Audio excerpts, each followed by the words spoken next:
नमस्कार दोस्तों, stock market studies में फिर से एक बार आपको बहुत-बहुत दिल से स्वागत करता हूँ। तो आज मैं फिर से आपके सामने कुछ इम्पोर्टेंस कंपनी का अपडेट और उसके न्यूज़ के बारे में चर्चा करूँगा और मैं इस कंपनीज़ के ऊपर किस तरीके से काम करता हूँ, वो भी मैं आपके इस वीडियो के माध्यम से शेयर करूँगा। तो वीडियो को पूरा लास्ट तक देखिएगा और अभी तक अपने चैनल को सब्सक्राइब नहीं किया तो ज़रूर कर लीजिएगा। कंटिन्यूअसली इन्फॉर्मेशन और अपडेट्स इसी चैनल के माध्यम से आपको मिलता रहेंगे। तो चलो देख लेते हैं कौन-सा कंपनी है इस वीडियो के अंदर। तो सबसे जो फर्स्ट कंपनी है उसका नाम है कोचिन शिपयार्ड लिमिटेड। तो कोचिन शिपयार्ड जो है वो एक डिफेंस सेक्टर के साथ जुड़े हुए काम करते हैं और कंपनी का बेसिकली जो बिजनेस है, अगर आप वेबसाइट विजिट करेंगे तो आपको डिटेल्स में पता चलेगा कि कंपनी एक्चुअली काम क्या करते हैं। देखिए बेसिकली कंपनी डिफेंस सेक्टर के साथ आप देख सकते हैं डिफेंस, कमर्शियल एंड ऑफशोर्स, उसके साथ शिप रिपेयर, उसके साथ मेरीन इंजीनियरिंग, ट्रांसपोर्टेशंस, इस तरीके से ट्रेनिंग, इस तरीके से प्रोडक्ट के ऊपर कंपनी काम करते हैं। बेसिकली कंपनी के जो प्रोडक्ट हैं, वो अगर वेबसाइट विजिट करेंगे आप देख सकते हैं इस तरीके से ट्रांसपोर्टेशन का जो शिप्स है और जो उसी की कंपनी बनाते हैं। Obviously total company government company है, इसीलिए डिफेंस सेक्टर के ऊपर बहुत तेज़ी से काम कर रहा है।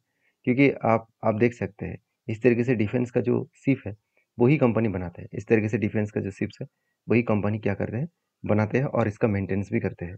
तो बेसिकली इस कंपनी का जो ग्रोथ है, बहुत तेज़ी से होने वाला है क्योंकि कंपनी के जो प्रोडक्ट है, ऑल प्रोडक्ट को देखेंगे तो कंपनी इस तरीके से प्रोडक्ट्स को बिल्ड कर रहा है। तो प्रोडक्ट्स को आप देखेंगे तो शिप बिल्डर्स का खुद का क्रेन भी है। मतलब जो पोर्ट्स में कोई प्रोडक्ट क्रेन के माध्यम से शिप से लेकर बाहर लिया जाता है, तो उसके लिए क्रेन का ज़रूरत है। वो भी कंपनी यहाँ पे उसका भी बिज़नेस कर रहा है। साथ ही साथ मेंटेनेंस का काम और मैन्युफैक्चरिंग का काम भी कंपनी कर रहा है। तो बेसिकली कंपनी का जो बिज़नेस है वो बहुत स्ट्रॉन्ग है और गवर्नमेंट जितना इस सेक्टर को पुश करेंगे, उतना वो आगे बढ़ने के लिए तैयार रहेंगे। अभी गवर्नमेंट पुश करेंगे इसका मतलब क्या है? मतलब देखिए, इस कंपनी के जो प्रोडक्ट है, इस प्रोडक्ट के ऊपर जो डिमांड है वो लगातार बढ़ते चले जा रहे हैं। क्यों? इसीलिए इस कंपनी के ऊपर एक गुड अपडेट है जो मैं आपके साथ शेयर करूँगा। आप ध्यान से देखेंगे, अभी सिर्फ इंडिया नहीं, यूएस नेवी से भी कंपनी को टेंडर मिला है। आप देख सकते हैं Indian Cochin shipyard raise on agreement with US navy. तो यूएस नेवी के साथ एक बिग डील साइन करा है और ऑब्वियसली वो इस डील अगर साइन हो जाए तो कंपनी को एक अच्छा खासा ग्रोथ और भी मिल सकता है। क्योंकि सिर्फ इंडिया नहीं, वर्ल्ड के सबसे बड़े कंट्रीज़ यूएस, वो भी यूएस की जो नेवीज़ है, उसके लिए वो खुद शिप बिल्डर करेंगे, मतलब शिप्स को बनाएँगे। तो ऑब्वियसली इस तरीके से न्यूज़ के कारण शेयर में एक मैसिव जंप तो देखने को मिलता है। मगर आपको इस तरीके से न्यूज़ के इम्पैक्ट आपको कुछ सालों के बाद देखने को मिलेगा। देखिए, ये तो सिर्फ़ अभी काम स्टार्ट अभी तक नहीं हुआ, सिर्फ़ बातचीत हुआ है। जब काम स्टार्ट होंगे, उसके बाद कंपनी का रेवेन्यू जनरेट होगा, तो उस बेसिस में कंपनी का growth as a long term के हिसाब से बढ़ेगा।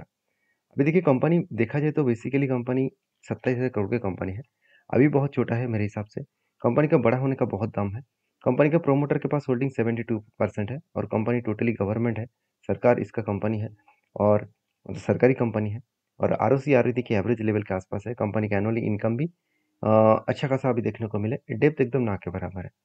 तो इस कंपनी के ऊपर एज़ ए इन्वेस्टर अब आप यहाँ पे देख सकते हैं, मैं एक बार यहाँ पे आपको दिखा दूँ।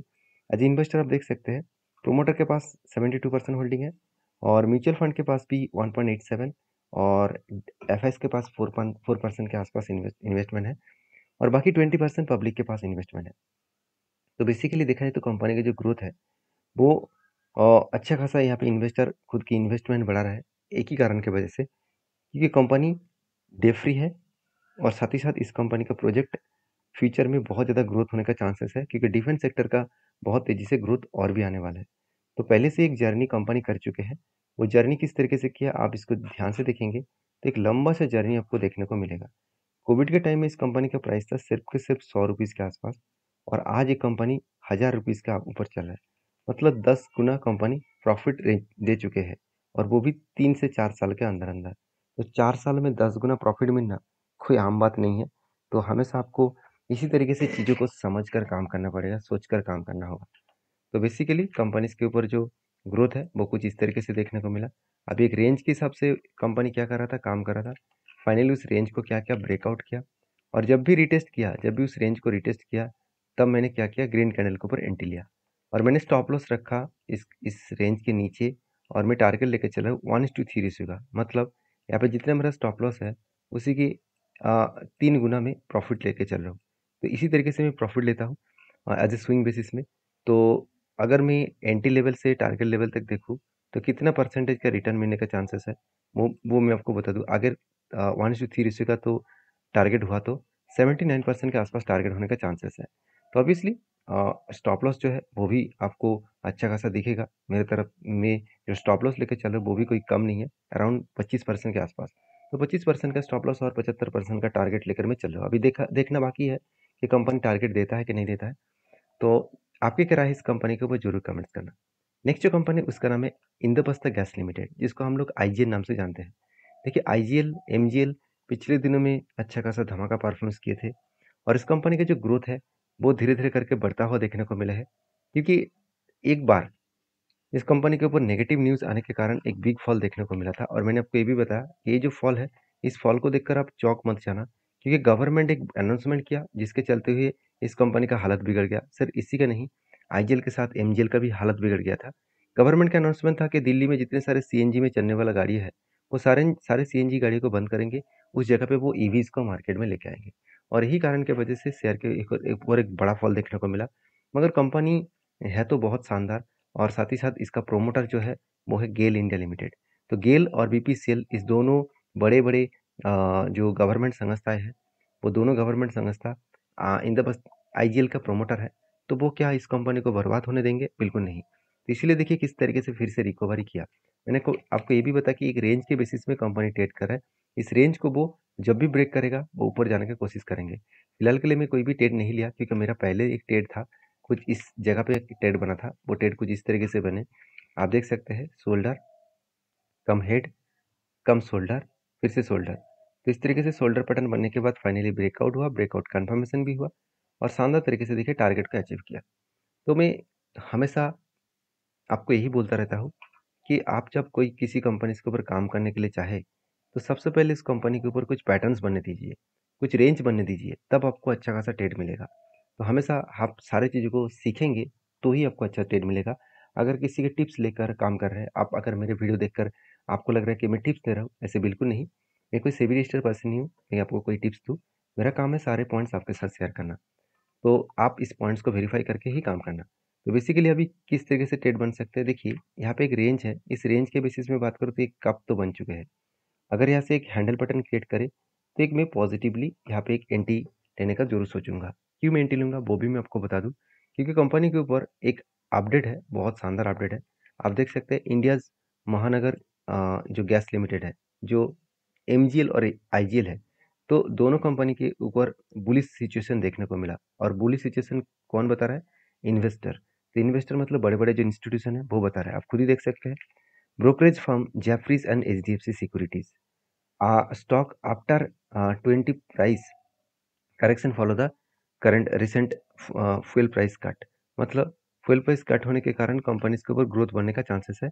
इस तरीके से बातचीत किया जा रहा है जेफरीज और एचडीएफसी सिक्योरिटीज के माध्यम से। तो वो दोनों इंस्टीट्यूशन इस कंपनी के ऊपर बुलिश है। तो इसी तरीके से आप आईजीएल के ऊपर भी वो लोग बुलिश है। और आईजीएल के ऊपर एक अपडेट है, आप देख सकते हैं इंडियन गुजरात स्टेट मतलब Petronet raise on block deal. मतलब ये जितने सारे मैं आईजीएल के बारे में यहाँ पे चर्चा नहीं कर रहा हूँ। यहाँ पे मैं जो डेटा दिखा रहा हूँ वो अलग अलग कंपनी का, मगर वो कंपनी इसी सेक्टर के ऊपर काम करते हैं, सीएनजी एलपीजी इस तरीके से प्रोडक्ट के ऊपर काम करते हैं। तो बेसिकली कंपनीज के जो ग्रोथ होने का चांसेस है वो यही से झलक देखने को मिला। और मैं इस कंपनी के ऊपर बुलिश इसीलिए हूँ क्योंकि कंपनी डेट फ्री कंपनी है और कंपनी तगड़ा कंपनी परफॉर्मेंस भी कर रहा है। एक भी आपको क्वार्टर ऐसे नहीं दिखेगा कि कंपनी का सेल्स एंड प्रॉफिट में कुछ कमियां है। हाँ, मान लेता हूँ कंपनी में पिछली बार जो प्रॉफिट हुआ था क्वार्टरली, उससे थोड़ा सा कम हुआ, कोई फ़र्क नहीं पड़ेगा क्योंकि ईयर ऑफ ईयर बेसिस में कंपनी ने अच्छा खासा जंप की। और इस बार भी कंपनी के रिजल्ट जो आने वाले हैं, करीबन 1600 करोड़ के आसपास कंपनी का नेट प्रॉफिट आने का चांसेस है। तो बेसिकली कंपनी इसके ऊपर बेस्ट तरीके से यहाँ पे रिजल्ट देखने को मिल सकता है। बाकी आपके क्या राय है इस कंपनी के ऊपर जरूर कमेंट्स करना। नेक्स्ट जो कंपनी उसका नाम है भारती एयरटेल लिमिटेड। फाइनली इस कंपनी के ऊपर फिर से एक बार एक पैटर्न्स दिखा और जिस पैटर्न्स के बेसिस में मैंने एंट्री लिया। तो भारती एयरटेल के ऊपर मेरा जो पोजीशन है वो पोजीशन किस तरीके से मैंने डिसाइड किया वो देख लीजिए। देखिए पहले भारती एयरटेल के ऊपर क्या बना था, कप विद हैंड पैटर्न्स बना, फाइनली ब्रेकआउट हुआ और इजीली वो टारगेट को अचीव किया। और फिर से यहाँ पे क्या बना, कप विद हैंड पैटर्न्स बना और फाइनली देखिए ब्रेकआउट हुआ और ब्रेकआउट करने के बाद उस लेवल को रिटेस्ट किया और यहाँ से यहाँ तक जर्नी का एक टारगेट बन सकता है। मान लेते हो कंपनी का टारगेट 8% के आसपास आएगा। छोटा सा एक टारगेट है, अराउंड 1300 रुपीज़ के आसपास। मैं छोटा सा टारगेट लेकर चल रहा हूँ। बाकी इस कंपनी के ऊपर मैंने ट्रेड इसीलिए लिया क्योंकि इस कंपनी के ऊपर एक बहुत बड़ा अपडेट है, जो अपडेट आप खुद ही देख सकते हैं। Bharti Airtel 5G user cross 3 million market, sorry 3 million marks in Mumbai. सिर्फ मुंबई में ही 5G जो सर्विसेज है, उसमें जो कस्टमर कंपनी ने एक्वायर किया है, कस्टमर को कंपनी ने सर्विसेज दिए, वो कितना? Around 3 million. 3 मिलियन का मतलब है 30 लैक्स। तो 30 लैक्स यूजर सिर्फ मुंबई में ही वो सर्विसेज दे चुके हैं। तो एक एक्स्ट्रा बेनिफिट कंपनी को यहाँ से मिलेगा क्योंकि 5G सर्विसेज देने के बाद कस्टमर का फीडबैक अच्छा आएगा। उस बेसिस पे कंपनी का बिजनेस भी बढ़ेगा और कंपनी का प्रॉफिटेबिलिटी भी बढ़ेगा। एक चीज़ को ध्यान रखना होगा इस सेक्टर में, इस सेक्टर में बहुत ज़्यादा कंपटीशन है, बहुत ज़्यादा वोलेटिलिटी आपको हमेशा दिखेगा क्योंकि कंपनी के ऊपर अगर प्रॉफिट एंड लॉस के बारे में बात करूँ तो हर टाइम कंपनी प्रॉफिट तो कर रहा है, मगर बीच-बीच में कंपनी का जो प्रॉफिट हो रहा था, उससे कंपनी का प्रॉफिट नेक्स्ट ईयर में कम भी हो चुके हैं। मतलब हमेशा प्रॉफिट ग्रोथ में होगा ऐसे सोचना मत, क्योंकि कंपनी सेल्स में बहुत ज़्यादा ग्रोथ कर रहा है, मगर प्रॉफिटेबिलिटी में नहीं। क्योंकि यहाँ पे सेल्स ग्रोथ देखेंगे तो 25,000 करोड़ से बढ़ते-बढ़ते आज करीबन 37,000 करोड़ तक आ चुके हैं। तो मैं इस कंपनी के ऊपर obviously as a trading basis में काम करता हूँ। मैं कोई टेलीकॉम सेक्टर के ऊपर एज़ ए इन्वेस्टमेंट बेसिस में काम नहीं करता हूँ, क्योंकि वो कुछ अलग मेरा डिसीज़न है। अगर वो डिसीज़न क्या है वो जानना चाहते हैं तो मुझे कमेंट्स करिए, मैं उसके ऊपर ज़रूर रिप्लाई करके बताऊँगा। तो नेक्स्ट जो कंपनी है उसके बारे में चर्चा करूँ, उसका नाम है जीएम वॉरियर्स लिमिटेड। तो जीएम वॉरियर्स लिमिटेड जो है वो एक देखा जाए तो एक छोटा-सा कंपनी है 1300 करोड़ का, और इस कंपनी की एक और अपडेट है, वो अपडेट मैं आपके साथ शेयर करूँगा। वो है कंपनी का बोनस देने का। तो फाइनली कंपनी देखिए, पहले भी कंपनी 1:4 रेशियो का बहुत बार बोनस दे चुके हैं। 2014 में दिया, 16 में दिया, 18 में दिया, फिर भी बताया जा रहा है कि 2024 में भी कंपनी बोनस देने वाला है, वो भी 1:4 रेशियो का। तो जो लोग बोनस पाना चाहते हैं, इस कंपनी के ऊपर एक बार रिसर्च करिए, उसके बाद काम करिए। ये सारे वीडियोज़ में जितने सारे कंपनी आपके साथ डिस्कशन किया गया है, वो मेरे तरफ से कोई भी रिकमेंडेशन नहीं है। मैं हमेशा आपको एजुकेशन पर्पस में शेयर करता हूँ सारे डेटा को। मेरा कोई भी पेड वर्ज़न नहीं है। आपको अगर सीखना है सारी चीज़ों को, तो मेरे साथ इस चैनल के ऊपर बने रहिए। वहाँ से सारे डेटा मैं आपके साथ शेयर करूँगा। तो मिलते हैं नेक्स्ट वीडियो में, तब तक के लिए धन्यवाद।